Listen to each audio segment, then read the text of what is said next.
RD. Sharma solution देख रहे हैं, क्लास 12th के है ये। इंक्रीजिंग और डिक्रीजिंग फंक्शन की पहली एक्सरसाइज देख रहे हैं, चैप्टर नंबर 17 है ये, और 17.1 एक्सरसाइज हम देख रहे हैं। इससे पहले कि मैं क्वेश्चन में आगे बढ़ूं, पहली चीज तो ये है, ये पूरी एक्सरसाइज में आपको डेरिवेटिव का यूज नहीं करना है, यानी कि कहीं भी dy/dx नहीं करना है। अब आपका सवाल होगा dy/dx नहीं होगा तो कैसे करेंगे, वो अब आप आगे देखेंगे। तो dy/dx की जरूरत क्यों पड़ती है, इतना आसान कैसे हो जाता है इससे?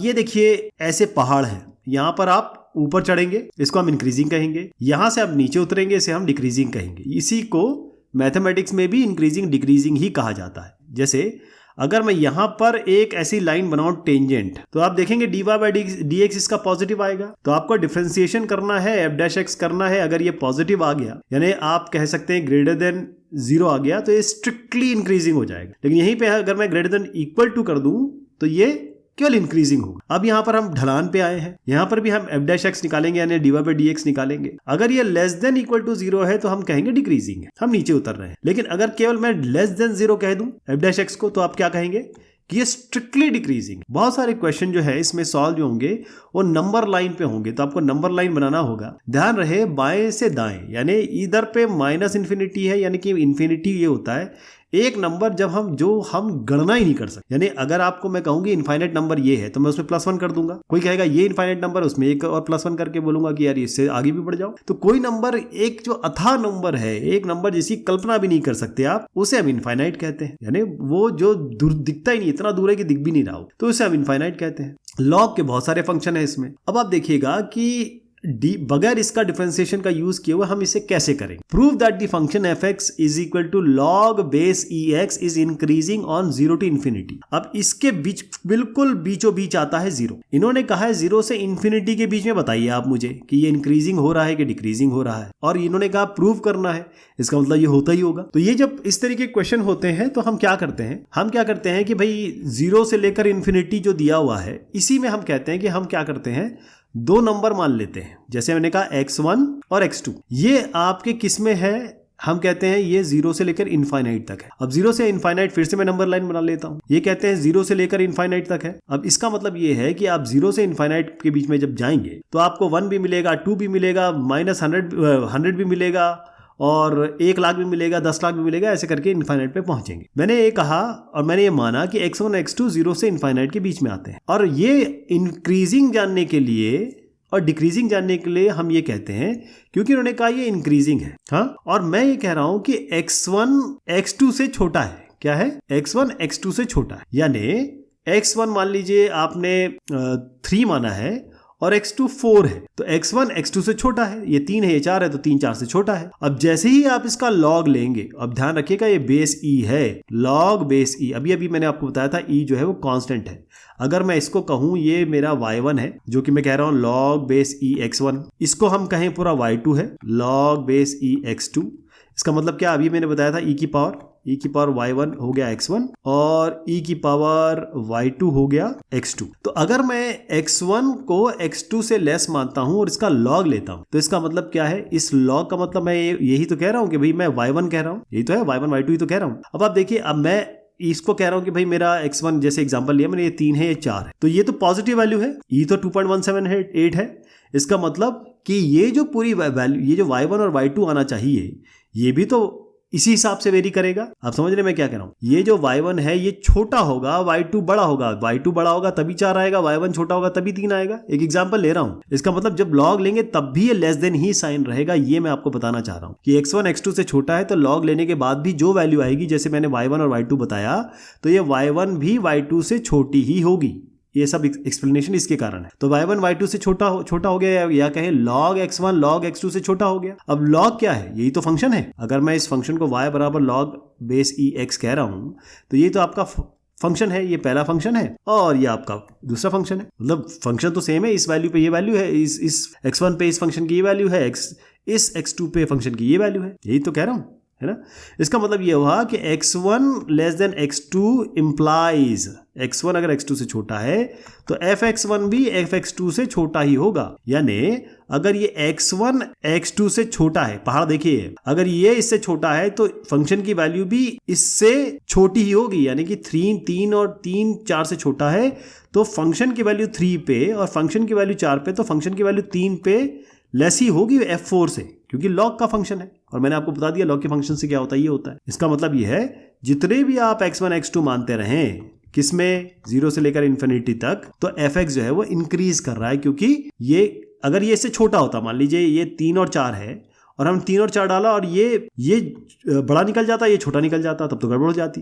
ये छोटा है तो फंक्शन भी छोटा है, ये बड़ा है तो फंक्शन भी बड़ा है। तो इसीलिए हम ये कहेंगे कि fx जो है वो इंक्रीजिंग है किस इंटरवल में, 0 से लेकर इनफाइनाइट। यहां तक क्लियर हो गया। अब कई लोग पूछते हैं कि भाई आपने ये लिख तो दिया, बना तो दिया, वो लॉजिक बताता हूं मैं, लेकिन लिखना कैसे है, क्योंकि हमको तो एग्जाम में लिखना पड़ेगा। तो उसके लिए मैं ज़रूर दिखा देता हूं कि भाई साहब इस तरीके से स्टेप बाय स्टेप लिखेंगे। ध्यान रखिएगा, पहली एक्सरसाइज को बहुत सारे धुरंधरों ने ये dy/dx से कर दिया है, जबकि जो RD शर्मा की पहली एक्सरसाइज है उसमें बगैर डेरिवेटिव के करना है। अब ये बड़ा एक ट्रिकी सवाल है जी। ये ट्रिकी सवाल इसलिए है क्योंकि ध्यान रहे, इसके लिए आपको लॉग का फंक्शन जानना होगा। इस तरीके का लॉग का फंक्शन होता है। अब ये जो क्रिटिकल पॉइंट है इसका 1 होता है, ये जो है ना 1 है, x इसमें 1 है और y ऑफ कोर्स 0 है। इस तरीके से ये काम चलेगा। इसलिए इन्होंने कहा कि देखिए, अगर मैं नंबर लाइन बना के बताऊं तो ये कहते हैं कि अगर अगर ये 0 है, ये 1 है, ये माइनस इनफाइनाइट है, ये प्लस इनफाइनाइट है, और ये कहते हैं कि 0 से 1 के बीच में बताइए पहले आप, 0 से 1 मतलब यहाँ बताइए। तो देख रहे हैं आप क्या हो रहा है, और 1 से और a ग्रेटर देन 1 से ऊपर बताइए आप, तो 1 से ऊपर क्या हो रहा है, तो कौन सी चीज डिक्रीज हो रही है, कहाँ वो इंक्रीज हो रहा है, ये आपको बताना। ठीक है, तो ये थोड़ा सा इसमें आपको समझना होगा मैं क्या कहना चाह रहा हूँ। अभी मैंने लॉग के बारे में बताया आपको, तो वो लॉग आपको अपने दिमाग में रखना है। यहाँ पर लॉग बेस a है और इस a के बारे में बात हो रही है, लॉग बेस e नहीं है, नेचुरल लॉग नहीं है। तो हम शुरुआत ऐसे ही करेंगे। शुरुआत क्या करेंगे, हम मान के चलते हैं कि x1 और x2 हमारे पास है, जो कि इस इंटरवल में आता है 0 से लेकर, इसमें भी इन्होंने यही इंटरवल कहा है। ठीक है जी, 0 से इनफाइनाइट में कहा है। तो 0 से इनफाइनाइट के बीच में हमने x1 x2 मान लिया। हम यहाँ पर लेते हैं केस 1, हम यहाँ लेंगे केस 2। केस 1 क्यों ले रहे हैं, क्योंकि इन्होंने एक अलग अलग 2 केसेस दिए हैं। तो यदि a ग्रेटर देन 1 है, अब a ग्रेटर देन 1 है, इसका मतलब ये 2 हो सकती है, वैल्यू 3 हो सकती है, 100 हो सकती है, लाख हो सकती है, 10 लाख हो सकती है, ये कुछ भी मान लीजिए आप। तो जब x1 x2 से छोटा, ये ऐसे ही हम करते हैं। हम जब पहाड़ के बारे में बात करते हैं तो हम ये पहले एक छोटी वैल्यू लेते हैं और हम x2 बड़ी वैल्यू लेते हैं। यही हम करते हैं। x1 x2 से छोटा है, ये 3 है तो ये 4 है, इस तरीके से मान के चलते। अगर x1 x2 से छोटा है तो अगर हम लॉग लेंगे बेस a x1 का, और यहां पर भी हम लॉग लेंगे बेस x2 का जिसमें a बेस है, तो जब हम लॉग लेंगे ये लेस देन हो जाएगा, क्योंकि a की वैल्यू यहां पर ग्रेटर देन 1 है। अब इसको समझाने की जरूरत है, मैं एक काम करूंगा, आपको यहाँ केस 2 में समझाऊंगा तो ज्यादा आपको समझ में आएगा। यहाँ तो आपको कोई दिक्कत नहीं होनी चाहिए, क्योंकि देखिए a जो है ग्रेटर देन 1 है। मैंने आपको बताया था पिछले क्वेश्चन में, जो बेस e है वो क्या है, बेस e जो e होता है वो 2.17 वैल्यू होती है, मतलब वो ग्रेटर देन 0 ही है, यहाँ ग्रेटर देन 1 ही है। यहाँ पर भी a ग्रेटर देन 1 है, तो हमें कोई समस्या नहीं होगी ये लिखने में, चाहे a हो चाहे e हो, फर्क नहीं पड़ता इससे। और इसका मतलब क्या है कि अगर ये क्या है, ये फंक्शन है हमारा, ये fx, तो इसको हम लिख सकते हैं fx1 लेस देन fx2। इसका मतलब अगर इसका मतलब यही हुआ, x1 अगर x2 से छोटा है तो ये इंप्लाई करता है, ये बताता है कि fx1 जो है वो भी fx2 से छोटा है। इसका मतलब fx फंक्शन जो है वो इंक्रीज कर रहा है। इंक्रीजिंगली नहीं लिख रहा हूं मैं, ये एरो बना रहा हूं, किस इंटरवल में, 0 से लेकर इनफाइनाइट तक। ये क्लियर हो गया ना। अब हम केस 2 पे आते हैं। केस 2 बहुत ध्यान से देखिएगा, यहाँ है थोड़ा सा, जब हम कहें यहाँ से शुरुआत तो यही करनी है, लेकिन ध्यान रखिएगा a जो है वो 0 और 1 के बीच। तो अगर हम कहते हैं x1 लेस देन x2 है, तो अगर मैं इसमें log लगा दूं बेस a x1 और log a लगा दूं x2, तो ये लेस देन होगा कि ग्रेटर देन होगा, बताइए मुझे। ये ग्रेटर हो जाए, क्यों, क्योंकि a 0 से 1 के बीच में है, a इसके बीच में है। अगर मैं इसको मान लीजिए 0.5 लेता हूं, मतलब हाफ लेता हूं, और इसको मैं कहता हूं ये मेरा y1 है, इसको y1 लेते हैं, ये log a x1, इसका मतलब क्या हुआ, a की पावर y1 बराबर x1, इसको मैं y2 ले लेता हूं, y2, ये होगा लॉग बेस ए x2 यानी कि a की पावर y2 बराबर x2। अब हम कह रहे हैं कि भाई x1 जो है वो x2 से छोटा है, तो y क्या होना चाहिए? y जो है वो 0 से 1 के बीच में है, और मैं इसको मान लेता हूं कि ये हाफ है, 0.5 है, ये भी 0.5 है, ठीक है। अब a तो एक सॉरी ए है, y नहीं, y2 नहीं, यहाँ गलती हो गई। ये जो a है ये हाफ है, मतलब 0.5 है, तो इसको मैं 0.5 लिख देता हूँ, इसको मैं 0.5 लिख देता हूँ। तो 0.5 की पावर y1, 0.5 की पावर y2, ये है x1 और x2। अब मैं तो जानता हूँ ये x1 मेरा 3 है, ये x2 4 है, एक एग्जांपल ले रहा हूँ। तो अगर ये 3 4 से छोटा है और ये हाफ है, तो क्या y1 y2 से छोटा होगा? नहीं हो सकता, क्योंकि 1/2 है ये। जैसे मैं आपको कहता हूं कि भाई किसी वैल्यू का y1 और y2 ये हाफ है, मतलब 0.5 है। तो अगर मैं इसको हाफ को मान लीजिए मैं इसको 2 करता हूं और हाफ की पावर 3 करता हूं, तो हाफ की पावर हाफ क्या हो 0.5, 0.5 क्या होगा, 0.5 का स्क्वायर क्या होगा 0.25, और हाफ का क्यूब क्या होगा 0.125। तो 0.125 बड़ा है कि 0.25 बड़ा है? ऑफ कोर्स 0.25 बड़ा है। तो यहां से ये प्रूव हो गया कि भाई ये जो ग्रेटर देन है ना, मतलब ये जो लेस देन होगा तो लॉग बेस ए x1 लॉग बेस ए x2, अगर a 0 से 1 के बीच में है तो ये बड़ा हो जाए। यहां तक यही सबसे क्रिटिकल इसका पॉइंट है। ये ग्रेटर देन से लेस देन से ग्रेटर कैसे हो गया, यही सवाल मेन है, अदरवाइज बाकी सब बढ़िया है। तो x1 अगर लेस देन x2 है, दिस इंप्लाइज कि जो ये वाला है लॉग, या इसको हम fx1 कह देते हैं, इसको हम fx2 कह देते हैं, तो ये implies fx1 is Indeed greater than fx2, ये इससे बड़ा हो गया। तो इससे बड़ा हो गया, इसका मतलब ये है कि ये डिक्रीजिंग है 0 से लेकर इनफाइनाइट के बीच में, अगर a 0 और 1 के बीच में आ रहा है। तो ये आपका हो गया, समझ में आ गया ये चीज़, और ये चीज़ कैसे आई। अब आपको समझना हो, लिखना हो, तो उसके लिए मैंने आपको एक रेफरेंस जरूर दे दिया है, इस तरीके से आप प्रैक्टिस भी कर सकते हैं। अगला सवाल है, prove that fx equals to ax plus b where a and b are constant. a और b कांस्टेंट दिए हैं, यानी कि ये चेंज नहीं होते, कांस्टेंट वैल्यू। जैसे कांस्टेंट क्या होता है ये मैं बता दूं, कई लोगों को कांस्टेंट ही क्लियर नहीं हो पाता है। जैसे 2 है, ये कांस्टेंट है, 2.1 नहीं है, ये 2 ही है। x जो होता है वो वेरिएबल होता है, y वो जो होता है वेरिएबल होता है, मतलब इसकी वैल्यू हमें पता ही नहीं है, कुछ भी हो सकता है, कुछ भी मान लेते हैं। लेकिन जब किसी ने बता दिया कि भाई ये 2 है, तो ये तो कांस्टेंट हो गया ना। जैसे मैंने कहा 10, ये कांस्टेंट है, 10.2 ये कांस्टेंट है, ये चेंज नहीं होगा, ठीक है सर। तो इन्होंने कहा कि a और b कांस्टेंट है, a ग्रेटर देन 0 है, यानी ये आप अगर वैल्यू देखें तो अगर मैं नंबर लाइन बना लूं तो ये 0 है, इनफाइनाइट है या माइनस इनफाइनाइट है, तो a जो है वो इसके बीच में लाई कर रहा है, मतलब हमेशा पॉजिटिव होगा। ये पॉजिटिव होगा तो इन्होंने कहा ये बताइए कि इंक्रीजिंग फंक्शन है r पे। r का मतलब होता है रियल नंबर। रियल नंबर का मतलब क्या होता है, कोई भी नंबर जो रियल, ये इसे हम रियल नंबर लाइन कहते हैं। कोई भी नंबर जो नंबर लाइन पे रिप्रेजेंट हो सकता है उसे हम रियल नंबर कहते हैं, ठीक है जी। कोई भी नंबर हो सकता है वो, मतलब माइनस इन्फिनिटी से इन्फिनिटी तक कोई भी नंबर हो सकता है। चलिए साहब ध्यान रखिए, ये a ग्रेटर देन 0 है, तो अब हम कहां पर आ गए, ax प्लस b पे। तो हमारी शुरुआत कहां से होती है, मैंने आपको बताया था, हम मान के चलते हैं x1 और x2 दो वैल्यू ले लेते हैं, और ये r पे कहा तो हम इसको कह देते हैं कि साहब हम r पे ही ले रहे हैं, कोई दिक्कत नहीं है।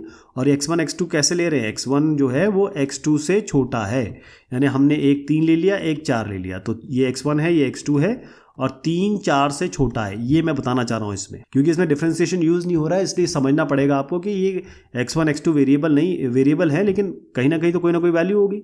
अब जब मैं बोल रहा हूँ कि x1 x2 से छोटा है, इसका मतलब मैं कमिट कर रहा हूँ कि एक छोटा एक बड़ा है, इसलिए आपको नंबर भी करके दिखा रहा हूँ साथ में। अब दोनों साइड आप a से मल्टीप्लाई कर दीजिए, a से यहाँ मल्टीप्लाई किया, a से यहाँ मल्टीप्लाई किया। अब a ग्रेटर देन 0 है, जब हम a से मल्टीप्लाई करेंगे और ये ग्रेटर देन 0 है, a का मतलब a ग्रेटर देन 0 है, तो अगर मैं जैसे मान लीजिए ये 3 और 4 है, अगर मैं 2 से मल्टीप्लाई करता हूँ तो क्या होगा, ये 6 हो जाएगा, ये 8 हो जाएगा, तब भी यही एंगल चेंज नहीं होगा। लेकिन यहीं मैं -2 से मल्टीप्लाई कर दूं तो क्या होगा, ये हो जाएगा -6, ये हो जाएगा -8, यहाँ तो गड़बड़ हो गई, ये एंगल चेंज हो जाएगा। तो ये तो इन्होंने खुद ही कहा ना a ग्रेटर देन 0 है, तो ये कंडीशन तो आ ही नहीं रही है।